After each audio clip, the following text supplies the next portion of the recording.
السلام عليكم. كنت وعدتكم في مرة قبل كده إني هعمل حلقة لشرح آلية الطباعة الأوفست بمراحلها الأساسية وتجهيزاتها، وده اللي بإذن الله هنتكلم عنه النهاردة بشيء من التفصيل. هنتكلم عنه من المنظور اللي يهم المصمم ويخلي عنده رؤية واضحة للمسارات اللي بيتحرك فيها التصميم من ساعة ما بيخلصه. معاكم رامي شعبان، ودي قناة صنايعي التصميم.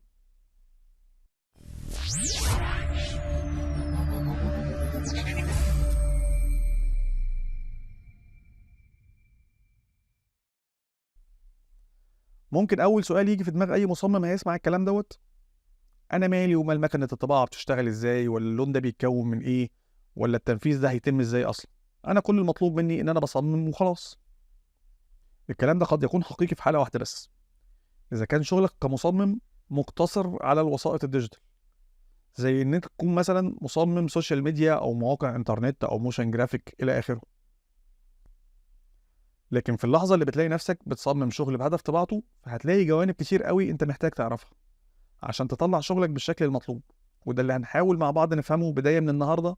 هنحاول نفهم عملية الطباعة، وعلى الأخص عملية الطباعة الأوفست، لأنها الأقدم والأعقد والأكثر انتشارا.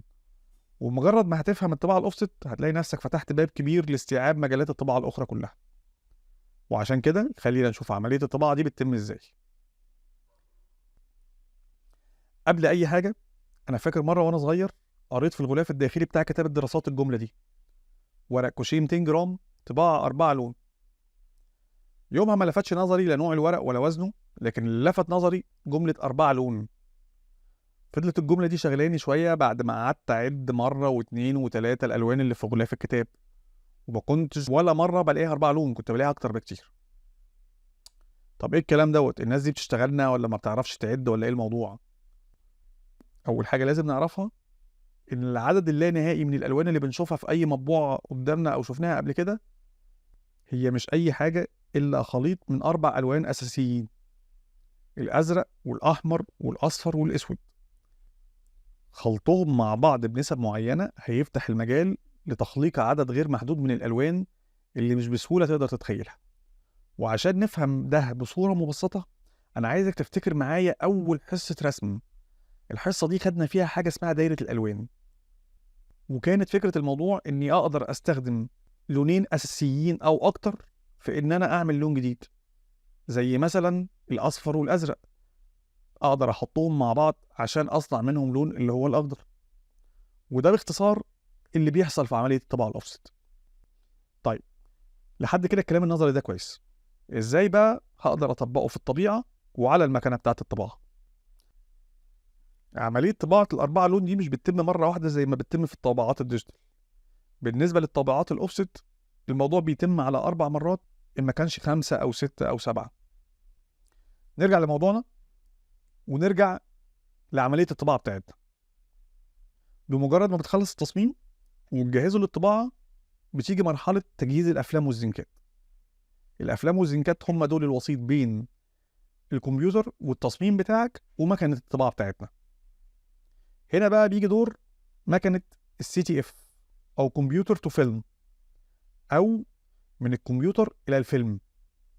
المكنة دي بتنقسم جزئين: جزء اسمه وحدة الليزر، ودي اللي بيطبع الفيلم فيها، وجزء اسمه حوض الأحماض، ودي اللي باين من اسمه بيتم فيها تظهير الأفلام وتحميضها.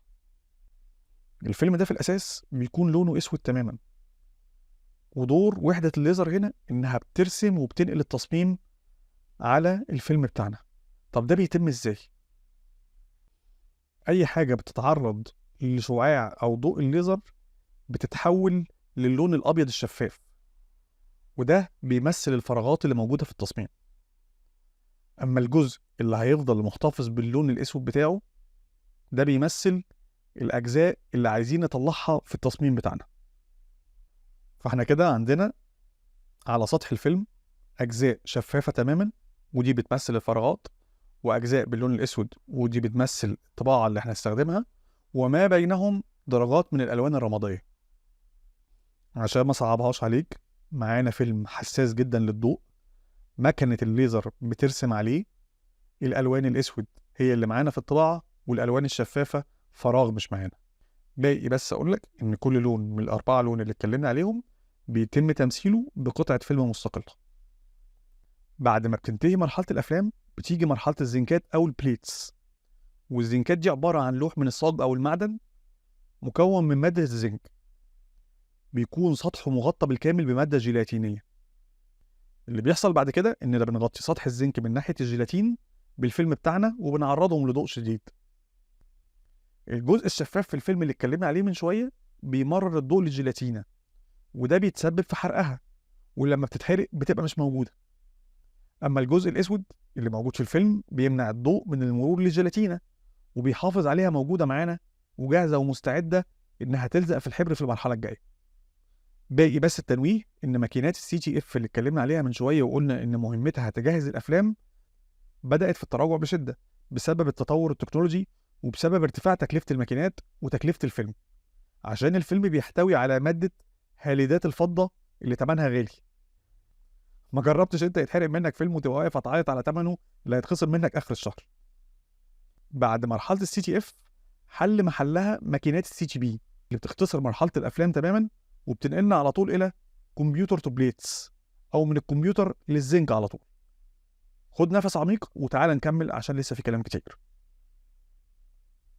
احنا خلصنا مرحله التجهيزات، نيجي بقى لمكنه الطباعه نفسها.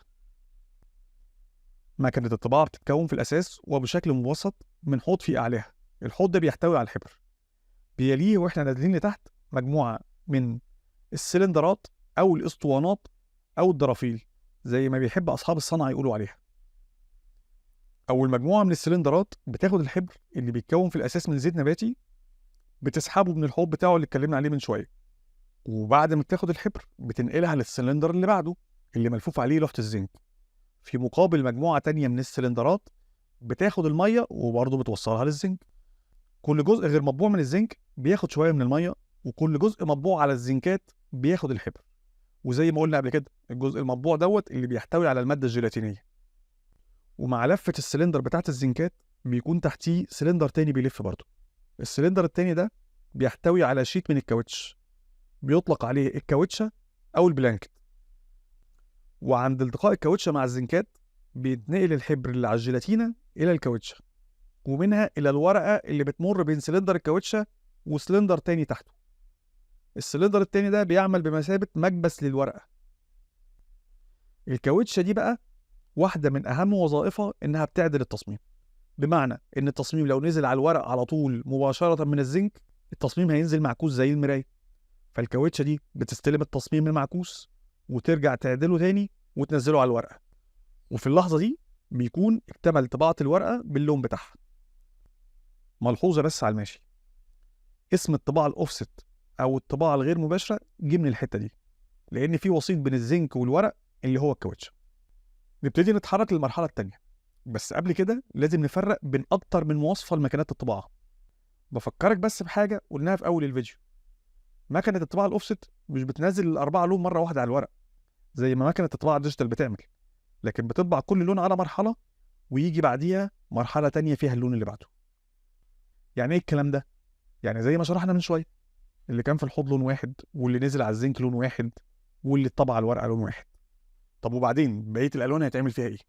هنا بقى نرجع لمواصفة الماكينة اللي قلنا عليها من شوية. إذا كانت المكنة دي مكنة طباعة لون واحد أو لونين أو مكنة 4 لون. بالنسبة لمكنة الطباعة اللون واحد هي نفس العملية اللي شرحناها من شوية. بعد ما بينزل الحبر على الورق، الورقة بتمشي على السير وتخش في حتة اسمها البودرة. الحتة اللي اسمها البودرة دي اللي في نفس المكنة مهمتها إنها بترش طبقة خفيفة من البودر على سطح الورقة عشان تعزل الحبر وما يعلمش على ظهر الورقة اللي هتنزل فوقيها. العلامة دي الفنيين بيحبوا يقولوا عليها تلدع على ظهر الورقة. طيب بالنسبة للماكينات الأربعة لون والماكينات اللونين إيه اللي بيتم فيهم؟ نفس الكلام بالظبط. عايزك بس تتخيل معايا مكنة لون واحد متكررة 4 مرات ورا بعض، أو مكنتين لونين مرصوصين ورا بعضهم. حقيقي فعلا الموضوع بالبساطة دي، هي مكنة ال4 لون فكرة عملها رص لي يا ابني ال4 مكنات دول ورا بعض ويلا نشتغل. أكيد فعلا مش بيرصوا 4 مكنات ورا بعض، بس هي دي فعلا آلية عملها. ولو مش مصدقني شوف شكلها عامل ازاي، لون بيسلم لون بيسلم لون، وفي الاخر تاخد البودر وشكرا كده خلصت مرحله الطباعه. شوف الشغل ده يا ابني هيتعمل فيه ايه. طب يعني ايه؟ انا لو عندي مكنه لون واحد هفضل طول عمري اطبع لون واحد لحد ما ربنا يفتحها عليا واشتري مكنه 4 لون؟ وده اسمه كلام يا هندسه؟ لم لي كل الشغل اللي طلع ده ودخله تاني المكنه من اول وجديد، بس غير لي اللون اللي في الحوض اللي فوق باللون اللي هيجي بعده، وهكذا بعدد الوان التصميم. زادوا عن 4 او قلوا هنرجع ندخل الشغل تاني المكنه من اول وجديد، عدد المراحل بعدد الالوان. وطبعا واضح ان كل ما المكنه كانت مجهزه لعدد اكتر من الالوان كل ما قل المجهود وقلت العماله وقل الوقت اللازم للتنفيذ، وبرضه زادت الجوده وزادت دقه نزول الالوان فوق بعضها من غير هزه او ترحيل. عشان هنا تدخل الفني في ضبطهم بقى اقل كتير من الاول. طب مكنه ال4 لون دي لو عندي تصميم 5 ولا 6 لون هنعمل ايه؟ عيب يا هندسه، لم لي كل الشغل اللي طلع ده ودخله تاني من اول ياخد له لون ولا 2. 5 لون و6 لون ايه بس سعادتك؟ هو احنا مش كنا اتفقنا في اول الفيديو ان ال4 لون دول يطلعوا الوان لا نهائيه؟